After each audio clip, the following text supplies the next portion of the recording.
Hello, I'm Lance Bultina. I'm Global Director of Thought Leadership at Hogan Lovells, and today we're going to explore issues about rail and its past and its future. Emily Kimball from our Denver office. And I'm Rupert Sydenham from our London office.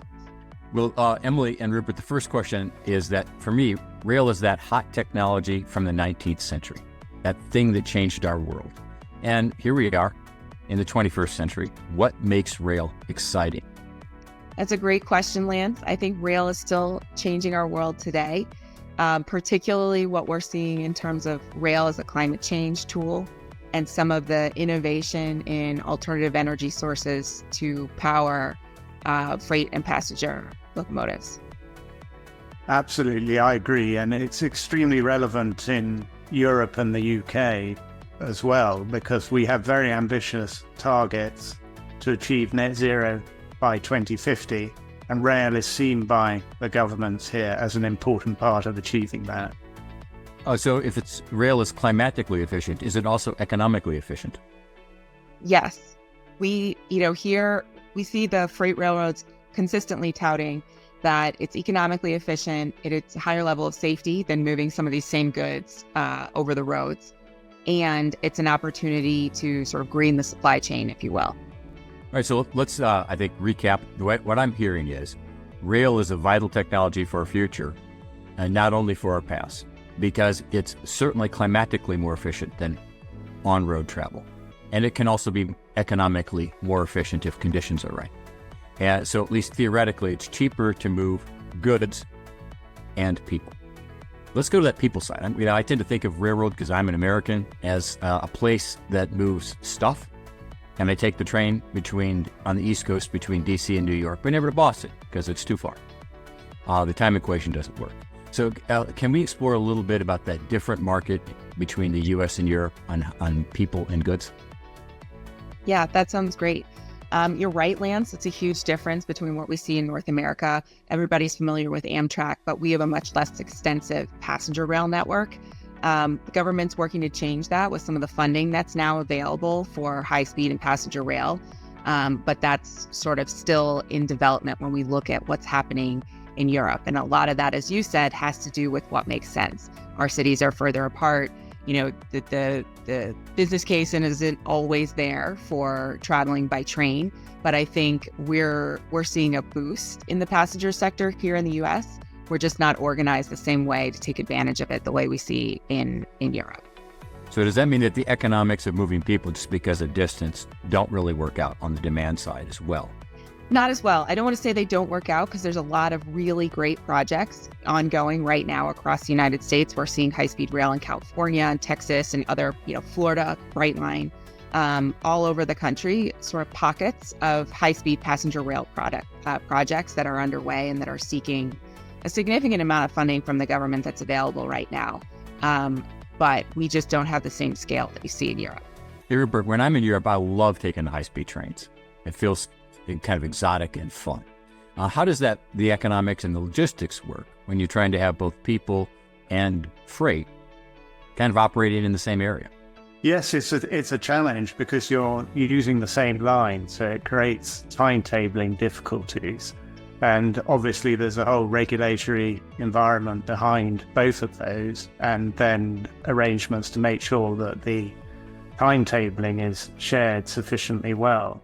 And in Europe and the UK, unlike what we've just heard from Emily about the US, both passenger and freight has been an important part of the rail network. In Europe, where it's been stated that part of their 2050 goals is trying to double the use of high-speed rail within the next 10 years. So, in fact, by 2030. So that's seen as a very important part, perhaps picking up on the attraction that you've mentioned about traveling on high-speed rail. People will use it, and that's been demonstrated by high-speed rail lines that have been implemented, if it's efficient and in the right places, so connecting the right cities. So that's obviously seen by European governments as a good way forward for encouraging rail travel. The economic efficiency, That's a durable thing across the last 150 years. But what's new is the climatic efficiency. So how does one maximize the climate impact of rail? Is there a technology change involved? What needs to happen to make that really optimal? That's a great question, Lance. And I think you just hit the nail on the head. What we're seeing are technology changes and innovation and how particularly locomotives are being powered. We see suppliers and the railroads themselves exploring, hydrogen-powered locomotives, which we know that our European colleagues are a little bit ahead of us, particularly in the passenger space, where they're already using that type of alternative fuel source. But we're seeing that here in North America now, as well as battery-powered locomotives. Different use cases for both of those. Battery is going to tend to have a better use case when you're talking about a switching yard or short distances being traveled, whereas the use case for alternative fuels like hydrogen is being explored with like long haul freight. But we're seeing a lot of innovation in those alternative energy sources, but also in things like electrification and sort of other even autonomous technologies that can increase efficiencies. But I would say the biggest driver is with the locomotives and alternative energy sources.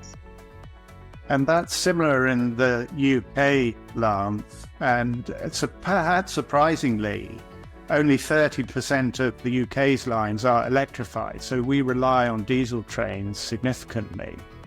And so moving to bimodal trains that operate both on the overhead lines, for example, and have batteries and so can operate where only diesel trains can operate is certainly one way forward. And as Emily said, hydrogen trains are being introduced in Europe, so that's quite an exciting development. But because rail transport is already very efficient, actually the real game changer is to encourage people to use rail when at the moment they're using other modes of transport. So the road and the air users, if we can get those onto the railways, then we make a really significant difference in the carbon footprint of transport. And we have another problem in the UK, which is housing. So we're very short of housing with our limited space in the UK. And so we need to build a lot more houses. And what better way of encouraging people onto the railway than to build housing communities either near existing lines or along the routes of lines that are still to be developed. In that way, you address the difficulty perhaps with rail, but it's not as convenient as using your car, which is just outside your front door. If you can bring the station or bring the house closer to to you and yourself to the railway, then the railway becomes a much more attractive means of travel. It's really interesting, Rupert, because I think here, we don't see the effort to use the railway as a tool to address sort of the housing and the climate issues that may be associated with kind of commuter trends. But what we do see is an emphasis on sort of environmental justice issues that relate to those communities that are near the railroads, because there is concern about, pollution and greenhouse gas emissions and that sort of thing. And so what we've seen here in the United States, particularly, has been an increased, what I would call regulatory scrutiny, both at the federal level, but also the state level, particularly in California, to really reduce emissions associated with locomotives because there is concern for the communities that are nearby.